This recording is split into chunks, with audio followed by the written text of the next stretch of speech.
In this episode, I'm going to tell you all about critical cultural and social psychology, tell you what it's all about, and you'll see me doing this, and you might also see me doing this. And all that and lots more coming up.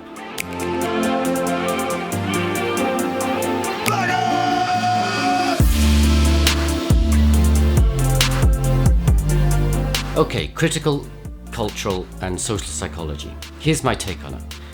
Let's split it into three parts. First, there is critical. What does critical mean? Well, one meaning of critical is of being disapproving. Good luck.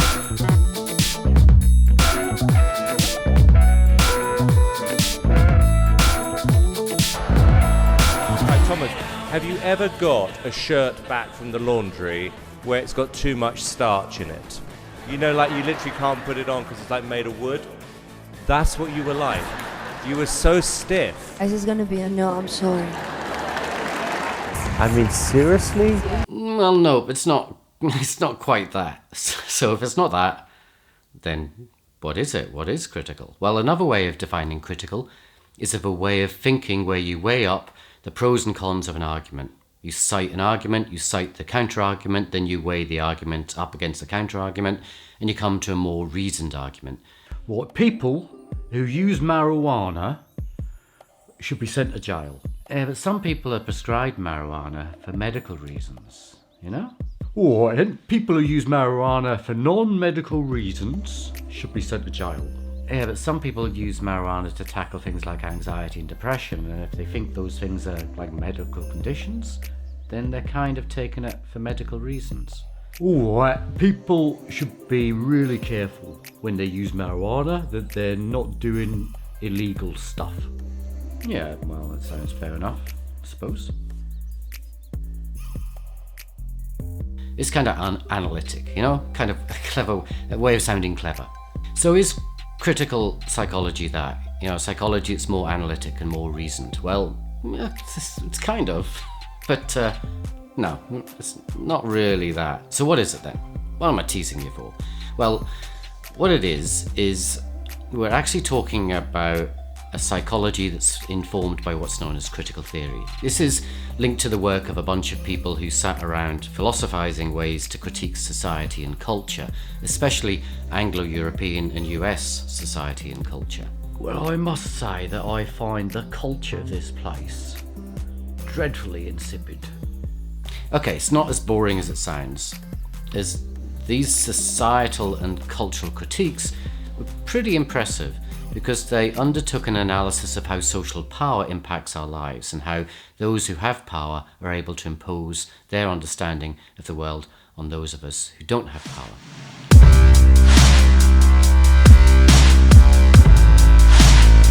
Now we're going to look at social power during this unit, and once you start to understand social power, it gives you a whole new way of looking at human behaviour. Now where do you find out more about critical theory? Well, stick with the unit and we'll be exploring this as we go along, but you should also start looking at work in this area yourself, and you need to use the search terms critical theory and Frankfurt School. Well, no, we're not talking about Frankfurters. We're getting confused there. I can see what's happened.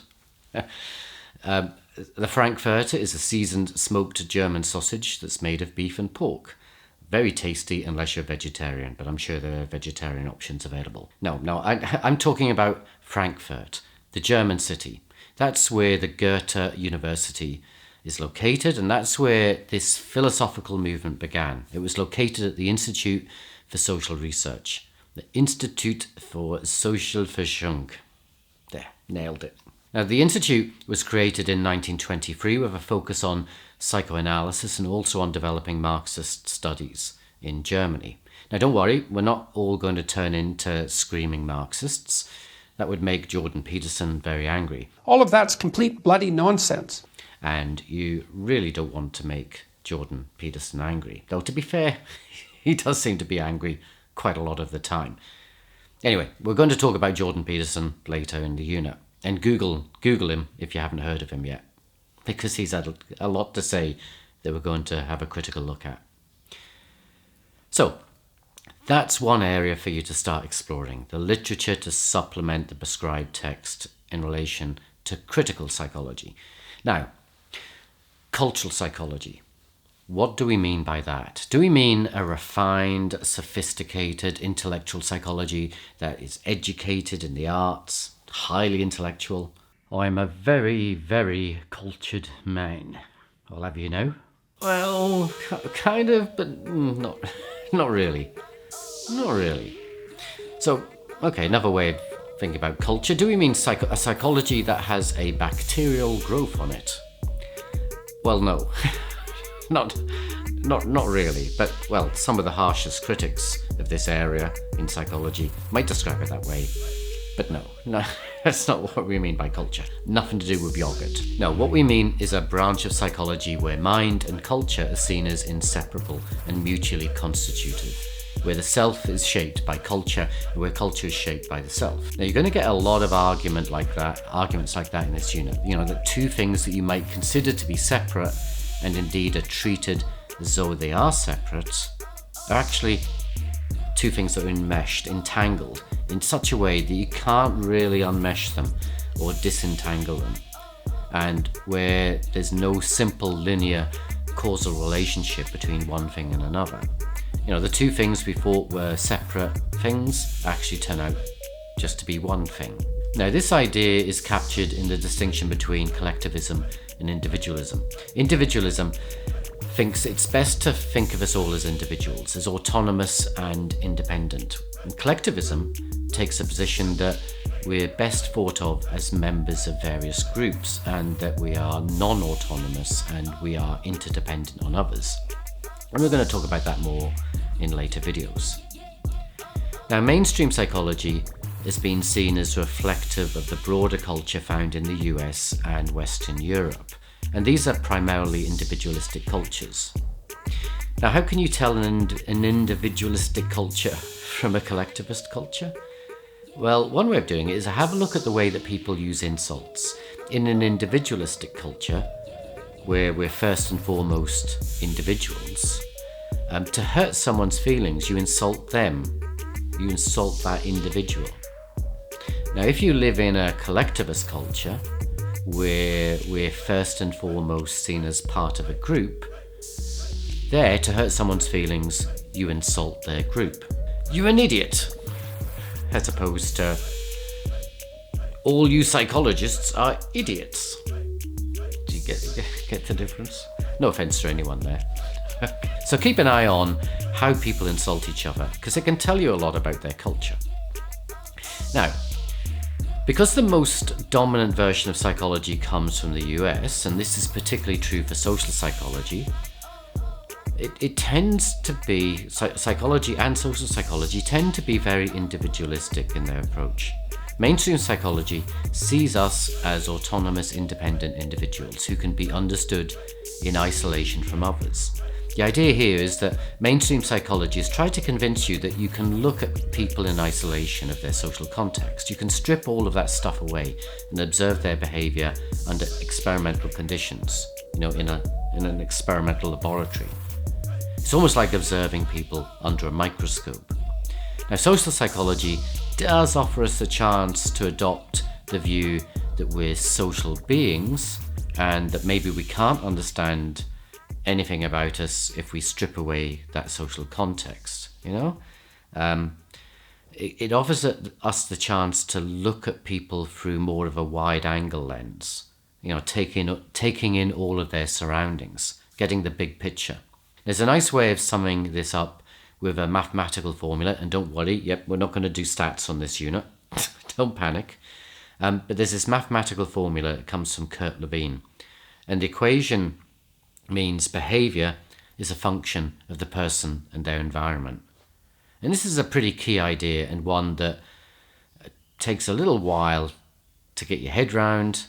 It needs a bit more explanation, but it's something that we'll start exploring as we go through this unit. So we'll keep returning to this notion that human behavior is best thought of as an interaction between the person and their social environment. Back to cultural psychology. What else is it? Well, as Richard Shweder, a key figure in the field, puts it, cultural psychology is the study of the way cultural traditions and social practices regulate, express, and transform the human psyche, resulting less in psychic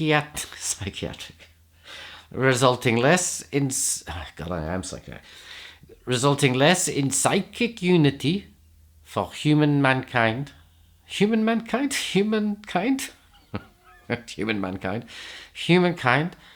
than in ethnic divergences in mind and self and emotion. I totally screwed that up. That made no sense at all. One thing I should tell you, I forgot to tell you this. When you're working in fields linked to critical theory and areas like psychoanalysis, you're supposed to talk with a German accent. Makes you sound more credible. Except when I did that, which, oh dear, I broke my glasses. I laughed so hard, I literally broke my glasses. Anyway, let's put it more simply.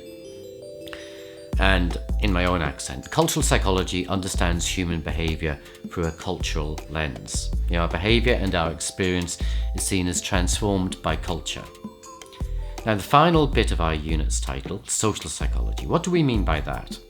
Well, this is the one area that is much looser than you might think, and it's the reason why we've put critical and cultural before it in the unit title, because social psychology is extraordinarily broad.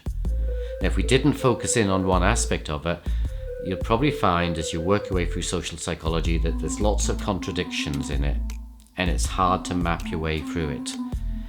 Social psychology can be extremely individualistic, but it can also be extremely collectivist. It's that broad. Now, a broad definition, this is reflected in the broad definition, this is one often cited, is that social psychology is a psychology that studies social interactions, both in terms of what they are and how they impact individuals. And another definition that's often cited is one that says something like, social psychology is the scientific study of how people's thoughts, feelings, and behaviors are influenced by the actual, imagined, or implied presence of others. So in that broad definition, it doesn't say anything about whether it's a psychology that adopts an individualistic perspective or a collectivist perspective. It's not that specific, so it can be both. But it has tended to be more one than the other. Social psychology, as I kind of hinted at just a little earlier, has been, for the most part, very much focused on understanding the individual rather than understanding the group or at levels beyond the group. So what we're going to do is we're actually going to work at that level of going beyond the individual. We're going to take ourselves to the cutting edge of social psychology, bringing in that critical and cultural perspective. And this will give us room to go more fully social,